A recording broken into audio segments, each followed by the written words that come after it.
بسم اللہ الرحمن الرحیم۔ آخر بی بی عائشہ حضرت علی سے ساری زندگی ناراض کیوں رہی؟ دوستو، حضور صلی اللہ علیہ وسلم کی سب سے چہیتی بیوی حضرت عائشہ رضی اللہ عنہا حضرت علی کی ایک بات کی وجہ سے ان سے اتنا زیادہ غصہ ہو گئی کہ پھر ساری زندگی کبھی بھی حضرت علی سے بات نہ کی۔ وہ حضرت علی سے اتنا غصہ رہتی کہ ان کا نام تک لینا بھی گوارا نہ کرتی۔ آخر یہی ناراضگی اتنی آگے پہنچی کہ حضرت عائشہ رضی اللہ عنہا و حضرت علی رضی اللہ عنہ کے بیچ ایک ایسی جنگ ہوئی کہ جسے جنگ جمل کہا جاتا ہے، اور اس میں ہزاروں صحابہ کرام کی پاکیزہ خون بہایا گیا، ہزاروں عورتیں بیوہ ہو گئیں اور ہزاروں بچے یتیم ہو گئے۔ تو دوستو، آخر حضرت عائشہ و حضرت علی کے بیچ آپس کی اس ناراضگی کی شروعات کہاں سے ہوئی؟ تو چلیے پہلے اس پر نظر ڈالتے ہیں۔ حضرت عائشہ رضی اللہ عنہا کی زندگی میں ایک بڑا عجیب واقعہ پیش آیا۔ وہ یہ کہ جب اللہ کے رسول صلی اللہ علیہ وسلم غزوہ بنی مستلق میں تشریف لے گئے تو وہاں سے واپسی پر قافلے کو الگ الگ حصوں میں بانٹ دیا گیا۔ اب قافلے کے لوگ جیسے تیسے تیار ہوتے رہتے تو چلتے رہتے تھے، سینکڑوں بلکہ ہزاروں اونٹ ہوتے تھے، چلتے ہوئے بھی گھنٹوں لگا کرتے تھے۔ حضرت عائشہ رضی اللہ عنہا نے سوچا کہ قافلے کو تو جانا ہی ہے، لیکن پتہ نہیں ابھی کتنا وقت لگے گا، کیوں نہ میں قضائے حاجت یعنی پیشاب وغیرہ سے فارغ ہو جاؤں۔ اس وقت حاجت کے لیے کھیتوں میں جایا کرتے تھے، لہٰذا آپ رضی اللہ عنہا دور چلی گئیں تاکہ فراغت حاصل کر سکیں۔ جب فارغ ہو کر واپس آئیں تو آپ نے ہودج میں بیٹھنا تھا کہ جس کو سواری کے اوپر رکھا جاتا تھا۔ اتنے میں حضرت عائشہ نے محسوس کیا کہ میں نے گلے میں ایک ہار پہنا ہوا تھا، وہ کہیں ٹوٹ کر گر گیا ہے۔ سوچا کہ ابھی تو روانہ ہونے میں وقت لگے گا، اس لیے میں جا کر ہار تلاش کر لیتی ہوں۔ آپ رضی اللہ عنہا ہار تلاش کرنے واپس اسی کھیت کی طرف گئیں۔ پیچھے صحابہ کرام نے سوچا کہ حضرت عائشہ رضی اللہ عنہا واپس تو آ ہی گئی تھیں، لہٰذا ہودج میں بیٹھ بھی گئی ہوگی، اس لیے 4-5 آدمیوں نے ہودج کو اٹھا کر اونٹ پر سوار کر دیا۔ حضرت عائشہ رضی اللہ عنہا عمر میں کم تھیں اور وزن بھی کم تھا۔ 4-5 آدمی اٹھانے والے تھے تو ان کو پتہ بھی نہ چلا کہ آپ اندر بیٹھی ہیں یا نہیں۔ اب قافلے کے لوگ تو وہاں سے چلے گئے۔ جب حضرت عائشہ رضی اللہ عنہا واپس آئیں تو دیکھا کہ وہ جگہ تو خالی ہے اور قافلہ جا چکا ہے۔ حضرت عائشہ رضی اللہ عنہا بہت پریشان ہوئی، لیکن دوسری طرف آپ کو اطمینان بھی تھا کہ جب نبی اکرم صلی اللہ علیہ وسلم کو پتہ چلے گا کہ پیچھے کوئی چھوٹ گئی ہے تو کسی نہ کسی کو ضرور بھیجیں گے، اس لیے آپ رضی اللہ عنہا وہیں پر بیٹھ گئیں۔ تھوڑی دیر بعد آپ رضی اللہ عنہا پر نیند غالب آ گئی تو آپ نے اپنے اوپر چادر ڈال لی اور سو گئیں۔ حضور صلی اللہ علیہ وسلم کی عادت تھی کہ صحابہ میں سے کسی ایک صحابی کو حکم دیا جاتا تھا کہ جب سارا قافلہ کسی جگہ سے چلا جائے تو اگر رات کا وقت ہو تو صبح کے وقت وہ صحابی وہاں آ کر دیکھیں کہ کہیں کوئی چیز چھوٹ تو نہیں گئی۔ لہٰذا ایک بدری صحابی حضرت صفوان رضی اللہ عنہ کو حضور صلی اللہ علیہ وسلم نے اس کام پر لگایا تھا۔ وہ صحابی جب اس جگہ پر آئے تو کسی کو وہاں لیٹا ہوا پایا۔ قریب آئے تو انہوں نے پہچان لیا کہ یہ تو حضور صلی اللہ علیہ وسلم کی بیوی حضرت عائشہ ہیں۔ انہوں نے اونچی آواز میں انا للہ و انا الیہ راجعون پڑھا۔ ان صحابی کی آواز سن کر حضرت عائشہ رضی اللہ عنہا کی آنکھ کھلی تو آپ نے چادر سے اپنے آپ کو پوری طرح ڈھانپ لیا۔ ان صحابی نے آپ کے لیے اپنے اونٹ کو بٹھایا تو آپ رضی اللہ عنہا اونٹ پر سوار ہو گئیں۔ ان صحابی نے مہار پکڑی اور چل پڑے، یہاں تک کہ جب وہ اس قافلے کے پاس پہنچے تو قافلے میں جو منافق موجود تھے انہوں نے دیکھا تو کہنے لگے کہ اس میں تو کچھ نہ کچھ بات ہوگی۔ منافق لوگ تو پہلے ہی ایسے موقع کی تلاش میں رہتے تھے کہ جس سے مسلمانوں کو اور حضور صلی اللہ علیہ وسلم کو تکلیف پہنچا سکیں، لہٰذا انہیں بات کرنے کا موقع مل گیا، اور یہ منافق کہنے لگے کہ نعوذ باللہ حضرت عائشہ نے ان صحابی کے ساتھ کچھ گندہ کام کیا ہے، اسی وجہ سے وہ قافلے سے پیچھے رہ گئی تھیں۔ لہٰذا جب مدینہ پہنچے تو حضور صلی اللہ علیہ وسلم کو اس بات کا پتہ چلا کہ منافق لوگ میری عائشہ پر ایسا گندہ الزام لگا رہے ہیں۔ آپ صلی اللہ علیہ وسلم کو بڑا صدمہ ہوا، لیکن دھیرے دھیرے لوگوں میں یہ بات پھیلنا شروع ہو گئی۔ حضرت عائشہ رضی اللہ عنہا فرماتی ہیں کہ میں قافلے سے واپس آ کر 1 مہینے تک بیمار رہی اور کمزور بھی ہو گئی۔ ایک دن میں ایک صحابیہ حضرت ام مستح رضی اللہ عنہا کے ساتھ قضائے حاجت کے لیے رات کو باہر کھیتوں کی طرف نکلی۔ راستہ چلتے ایک جگہ پر ان صحابیہ رضی اللہ عنہا کو ٹھوکر لگی تو انہوں نے اپنے بیٹے کو بد دعا دی۔ حضرت عائشہ رضی اللہ عنہ فرماتی ہیں کہ میں نے ان سے کہا کہ آپ اپنے بیٹے کے لیے بد دعا کیوں کر رہی ہو؟ تو وہ کہنے لگی کہ اے عائشہ، کیا تمہیں پتہ نہیں کہ وہ تمہارے بارے میں کیا باتیں کرتا ہے؟ تو حضرت عائشہ نے پوچھا کہ آخر وہ میرے بارے میں کیا کہتا ہے؟ اس پر ان صحابیہ نے حضرت عائشہ کو ساری باتیں بتا دی کہ اے عائشہ، تمہارے بارے میں سارے شہر میں ایسی ایسی گندی باتیں ہو رہی ہیں۔ حضرت عائشہ رضی اللہ عنہ فرماتی ہیں کہ جب میں نے یہ سنا تو میرے دل پر بہت بڑا صدمہ لگا اور جلدی سے گھر واپس آ کر حضور صلی اللہ علیہ وسلم کا انتظار کرنے لگی۔ جب آپ صلی اللہ علیہ وسلم مسجد سے تشریف لائے تو میں آپ کے سامنے آئی اور سلام کیا۔ آپ نے سلام کا جواب دیا لیکن چہرہ دوسری طرف پھیر لیا۔ میں دوسری طرف سے آئی مگر حضور صلی اللہ علیہ وسلم نے اپنی نگاہیں دوسری طرف کر لی۔ آپ کی خاموش نگاہوں نے مجھے بہت ساری باتیں سکھا دی تھی کہ اس وقت آپ صلی اللہ علیہ وسلم کی طبیعت پر بوجھ ہے اور آپ مجھ سے کوئی بات نہیں کرنا چاہتے ہیں۔ میں نے سوچا کہ چلو میں اپنے ماں باپ کے گھر چلی جاتی ہوں تاکہ صحیح حالات کا پتہ چل سکے کہ آخر میرے بارے میں کیسی کیسی باتیں کی جا رہی ہیں۔ تو میں نے گھر جانے کی اجازت چاہی تو آپ صلی اللہ علیہ وسلم نے اشارے سے فرما دیا کہ ہاں چلی جاؤ۔ حضرت عائشہ رضی اللہ عنہا فرماتی ہیں کہ جب میں گھر پہنچی تو میری امی نے دروازہ کھولا۔ میں نے دیکھا کہ میری امی کی آنکھیں رو رو کر لال ہو چکی ہیں، پریشان چہرے کے ساتھ وہ میرے سامنے کھڑی ہیں۔ میں نے پوچھا امی کیا ہوا؟ لیکن وہ بالکل خاموش رہیں، مجھے کوئی جواب نہ دیا اور ان کی آنکھوں سے آنسو ٹپکنا شروع ہو گئے۔ میں نے پوچھا امی میرے ابو کدھر ہیں؟ تو انہوں نے چارپائی کی طرف اشارہ کر دیا۔ میں نے دیکھا کہ میرے ابو حضرت ابو بکر صدیق رضی اللہ عنہ چارپائی پر بیٹھے قرآن پڑھ رہے ہیں۔ ایک ایک آیت پر ان کی آنکھوں سے آنسو برابر گرتے جا رہے تھے۔ حضرت عائشہ فرماتی ہیں کہ جب میں نے گھر میں بھی ایسا غم کا ماحول دیکھا تو میری طبیعت اور زیادہ پریشان ہو گئی۔ میں نے سوچا کہ میں کیا کروں کہ جن پر مجھے بھروسہ تھا، جو میری زندگی کے رکھوالے تھے، وہ بھی آج مجھ سے ناراض ہیں، ماں باپ بھی آج جدا ہیں، میں آج کہاں جاؤں گی؟ دل میں خیال آیا کہ کیوں نہ میں اپنے اللہ کی طرف متوجہ ہو جاؤں۔ اس لیے حضرت عائشہ فرماتی ہیں کہ میں نے وضو کیا اور گھر کے ایک کونے کی طرف جانے لگی تو امی نے پوچھا اے عائشہ کدھر جا رہی ہو؟ کیونکہ ان کو ڈر لگ رہا تھا کہ میری بیٹی پریشان ہے، ایسا نہ ہو کہ کوئی بڑا فیصلہ کر کے خود کو ہلاک نہ کر لے۔ تو فرماتی ہیں کہ میں نے امی کو کہا امی میں اپنے رب کے حضور دعائیں کرنے جا رہی ہوں۔ دوستوں ایسا لگتا ہے جیسے حضرت عائشہ کہنا چاہ رہی تھی کہ امی ہائی کورٹ تو مجھ سے ناراض ہو گیا ہے، اس لیے اب میں سپریم کورٹ کا دروازہ کھٹکھٹانے جا رہی ہوں۔ حضرت عائشہ فرماتی ہیں کہ میں نے مصلی بچھایا اور سجدے میں سر رکھ کر دعائیں مانگنا شروع کر دی کہ اے مسکینوں کے پروردگار، اے فریادیوں کی فریاد سننے والے اللہ، اے مظلوموں کے سہارا، اے کمزوروں کے سننے والے آقا، تیرے مقبول بندوں پر جب بھی کوئی ایسا وقت آیا تو اے اللہ تو نے ہی ان کی مدد فرمائی۔ اے اللہ یوسف علیہ السلام پر الزام لگایا گیا تھا تو آپ نے ایک بچے سے گواہی دلا کر انہیں بچایا۔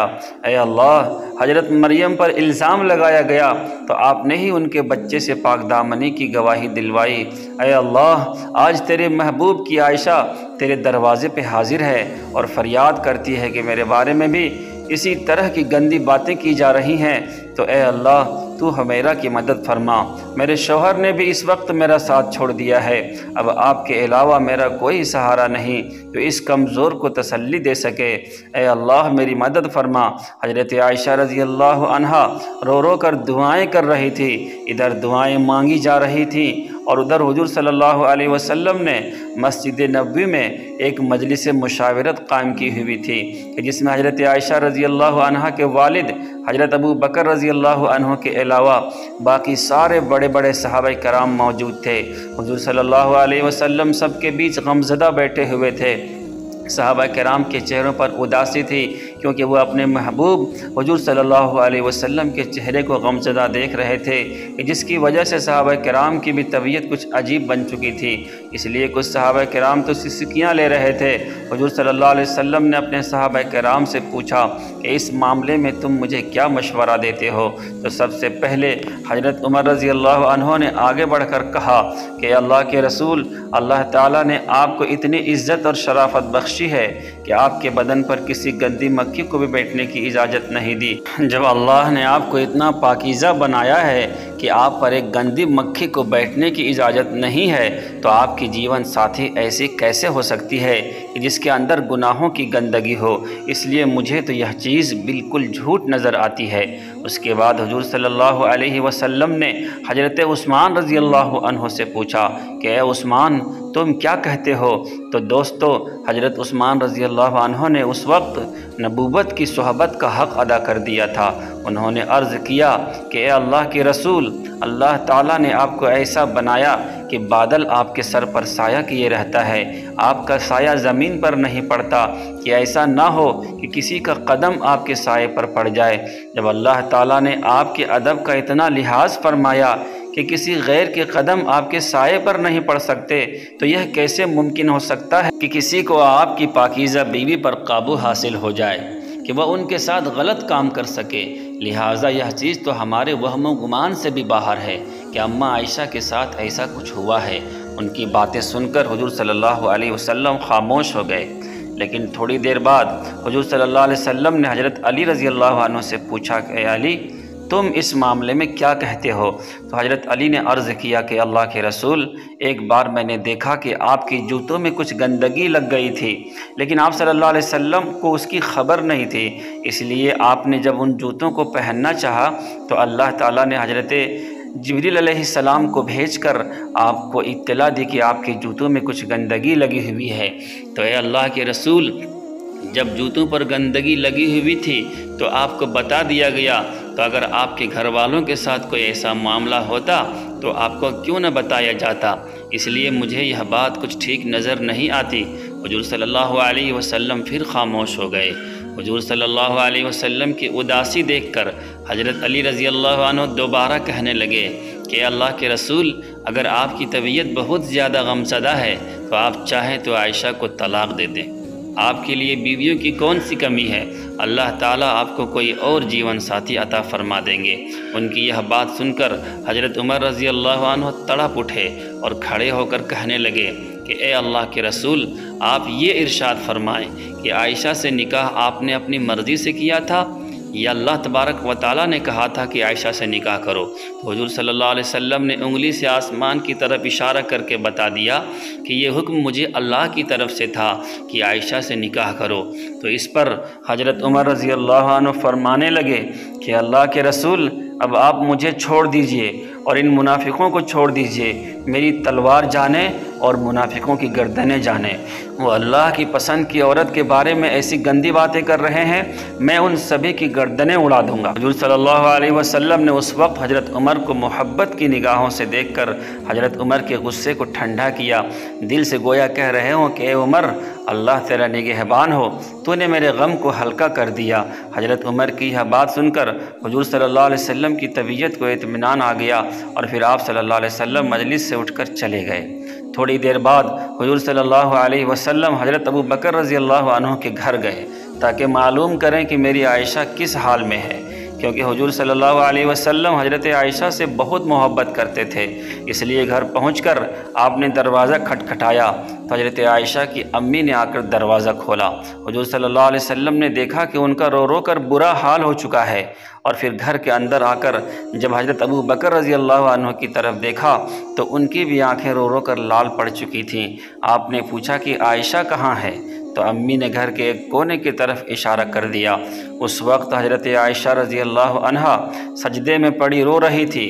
بعد میں حضرت عائشہ فرماتی ہیں کہ حضور صلی اللہ علیہ وسلم جس وقت گھر میں تشریف لائے تو میرا دل کر رہا تھا کہ میں آپ صلی اللہ علیہ وسلم کے قدموں میں چمٹ جاؤں اور جی بھر کر رو لوں کہ اے میرے حبیب، یہ میرے ساتھ کیا ہو رہا ہے؟